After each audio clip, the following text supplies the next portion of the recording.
You've got lots of very young, very vulnerable pigeons mixing intimately in a new loft after a stressful time of travel and things like that. And so we're seeing explosive outbreaks of disease that often could be catastrophic.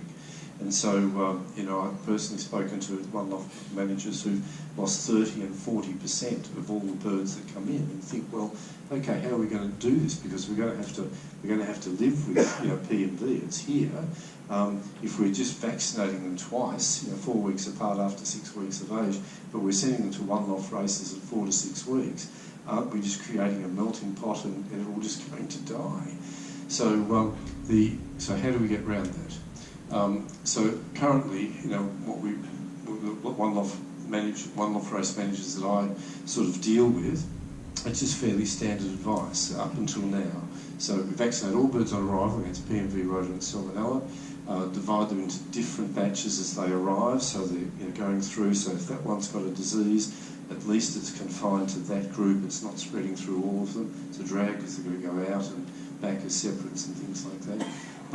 Basic health management programs in place, because even though you think of these terrible diseases, there's all the common ones as well, like worms and coccidia. Good basic management practices, hygiene, no overcrowding. The important thing, and I think this is a statement that bothers me, because I'm still in Australian Avian Vets Association, and they hear of these stories and they say, well, what are you doing to control that? And they say, well, you can't control that. Perhaps these events should be suspended because of the significant animal welfare concerns. I think as pigeon racers, we get a little bit immune to the fact that they are, they're living things, they're vertebrates, they have a similar sort of pain threshold to a dog, to a sheep, to us. But we view them differently than we might a dog.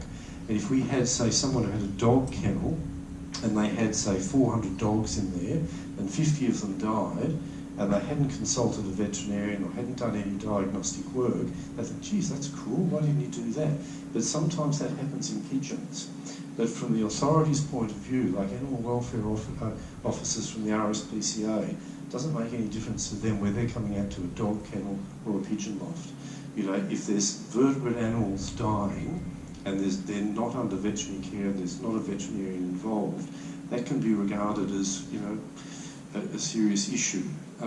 So I think, these one-off races, they need to have a vet on call, and they need to have a vet who can regularly attend, and they need to diagnose what's going on in those lofts, and they need to incorporate that in their cost structure as well, if these races are going to continue. So, how are we getting around that? So what we've suggested this year in one one-off race that I'm particularly involved with was to suggest that owners vaccinate their birds at 3 weeks of age and then hold them for 2 weeks, vaccinate them a second time at 5 weeks, and then send them. Because what we did in that 18-month trial is we found that quite a few of the birds, within 2 weeks of the first shot, were forming some immunity. And that gap, the 4 weeks, it doesn't really matter. It can sort of move a little bit either side. It's modified by, environment and individual pigeon factors and things like that.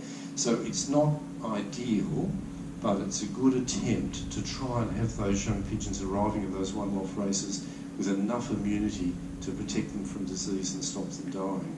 But we need money for that. We need funding for that. And so what would be really nice to do is get these pigeons that have been vaccinated at 3 weeks of age and 5 weeks of age, and then bleed them and measure their immunity when they come in.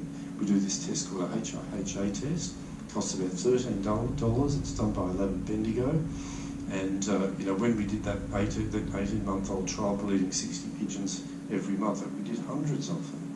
And so you draw the blood, you can send it up there. We know if the level's over 3, it's protected. And so then if we come under scrutiny, you can say, look, we've altered our protocol, we're now including this, and we've shown that this is a way of protecting these young pigeons. So what this one-off race we're suggesting is that next year this happens, vaccinate 3 weeks, vaccinate 5 weeks, and send them then. And what we're going to do is randomly screen some of the birds with a HIHA test when they come in. So people say, oh, I vaccinated mine, and everyone's going to say that, otherwise they wouldn't be putting their birds in, but not everyone will. And so we're just going to pick the odd bird out and screen it, and $13 test, and if they haven't vaccinated them, that's an issue, isn't it? They've lied to us. Now, the other thing is the rat tests that we have for COVID. So they're a lateral flow immunochromographic test or an ELISA test. In the media, they just call them rapid antigen tests. But we have those available for circovirus, salmonella, adenovirus, a whole range of diseases in pigeons, and we certainly have them available for PMV. And so what we thought would be a good thing to do next year, they cost $9.90 each. Is every pigeon that comes into a one-off race will run that rapid antigen test. It doesn't need to be done by a veterinarian, it's done by the loft manager. It takes 3 minutes each test. The sample you need is droppings. You can't get an easier sample from a pigeon. Put a cotton bud inside the bottom, whiz it round, put that into a little tube with extraction fluid. It sucks out the virus, the antigen if it's there. We then put a few drops of that onto a paper, and it changes colour if the PMV is there. So they have the 2 shots. We're going to screen the odd bird to make sure people are being compliant, and then they're all going to have rat tests on arrival or do as much as we can. There will still be the few that will slip through, because occasionally on a rat test you get a negative result if the bird's very, very early in the course of the disease, isn't shedding the virus yet. But if we came under review, so I would be fairly confident that rather than lose heaps, you might lose 1%, 5%, which you can cope with.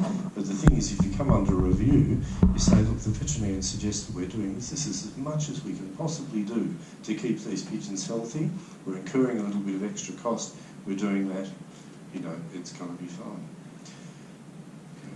But I think just before, as I mentioned there, with the one-off races, it's just changing the dynamics of disease, so we need to address it. Now, the other really interesting thing with the changing dynamics of disease is herpes virus. So pigeons herpes virus. So most of us have heard of that somewhere. We don't know really what it does. But it, when I was working full-time, it was an uncommon disease. We would see 1 or 2 cases per year. It was just an odd one that sort of popped up. Didn't have much significance, really. But what's been interesting, and as I put this correspondence in the journal about 2 or 3 months ago, is both in the EU and in the USA, they've found that the inclusion body hepatitis, a form of hepatitis that the herpes causes, has dramatically increased in incidence there. And the reason that they think that's happened is because pigeons, rather than coming in contact with birds from any other lofts for the first time when they're 6 to 8 months old and refractory to infection, is they're coming in contact with lots of pigeons from lots of different lofts when they're only 4 weeks old and very vulnerable to infection. And the thing with herpes virus is when you're infected with that, you never clear the virus, you carry it forever. And so those young pigeons, some of them die, some of them get sick and recover, they're exposed, they look normal, they fly those one-off races, and they go back to their own lofts and they introduce herpes virus into that loft. The way herpes virus works is those asymptomatic carriers, when they're bred from, they infect all of their youngsters, but their youngsters don't get sick because they also get immunity from their parents. Those youngsters then go to a one-loft race, they come in contact with youngsters from lofts that haven't got herpes virus, and they give it to them. And so there was one-loft race, and Edmund Viola Siegel sent me the results, and at the end of the one-loft race series, and I'd only flown them out to 350 miles, they had 10% of the entries lost. So imagine if you lost 90% of your race team by 350 miles, and they checked those pigeons for herpes, and 80% were carrying herpes virus. Like, it's phenomenal, isn't it? You know? Anyway, so one of the one-loft races that we were dealing with had herpes virus. We've had 2 lofts up in Sydney.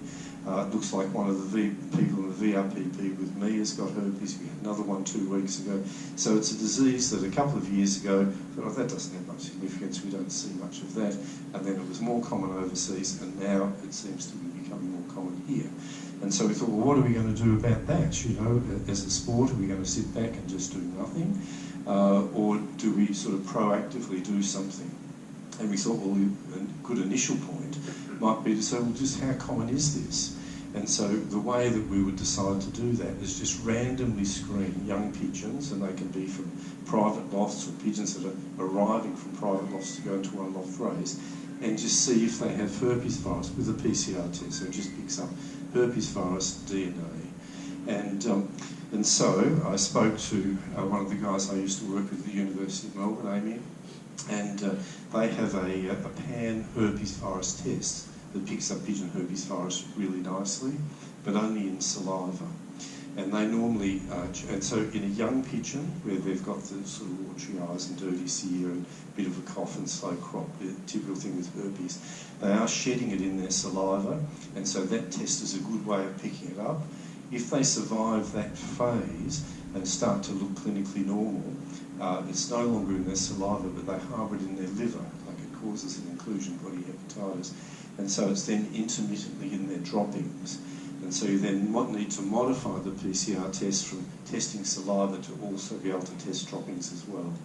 So I spoke to the University of Melbourne, and what they said was that the normal cost of doing a PCR is $140. And they said, well, we want to do, 40, 50, 60, it comes to quite a lot of money, and we've got no money. So, and he said, well, look, if you send them in batches of 20, we'll charge you $80 a test. So we thought, okay, that's okay.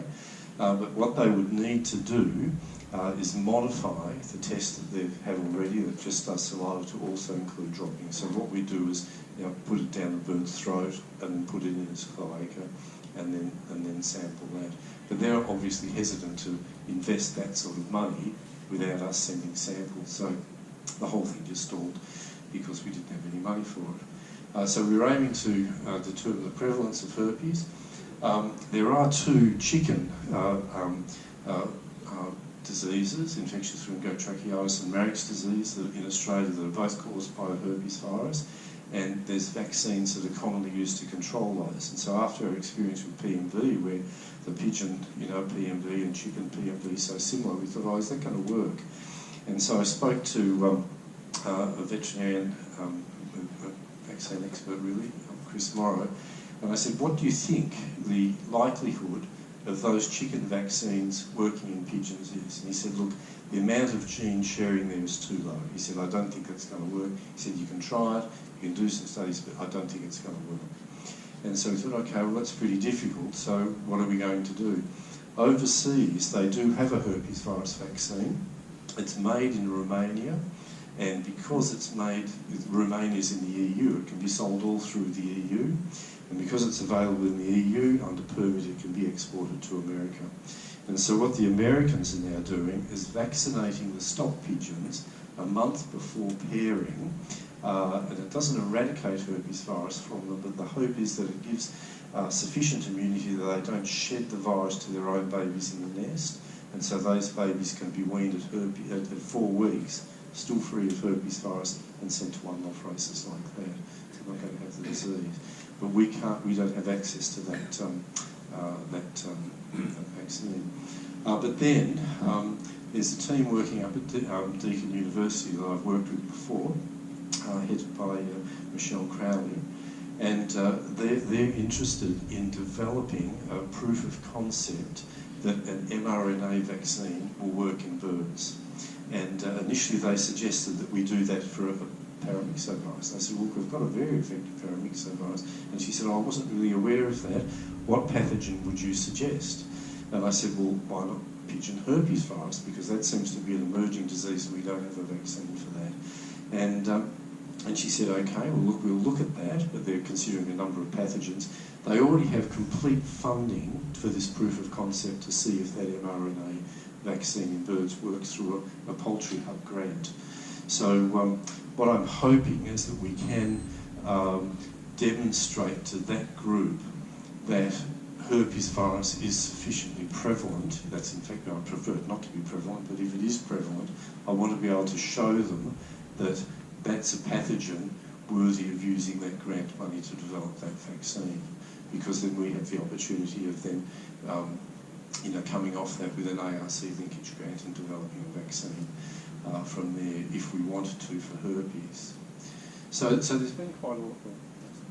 So there has been quite a lot happening, and I sort of thought, well, how as a sport can we really improve ourselves? Because we seem to be at a stage now where, well, not so much has happened, has it really, over the last sort of period of time. And so I think we're there's a number of issues that are becoming more common, and I think we need decisions from both our state leaders and I think also our national body as well.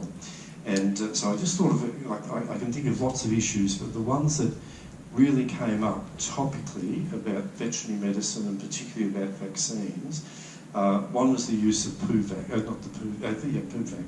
So people using that to immunise their birds instead of using the vaccine. So the thing with using PUVAC is you are giving the birds a mild dose of the disease, and so you risk permanently damaging some of them forever. And of course it's unlawful, so you're breaking the law.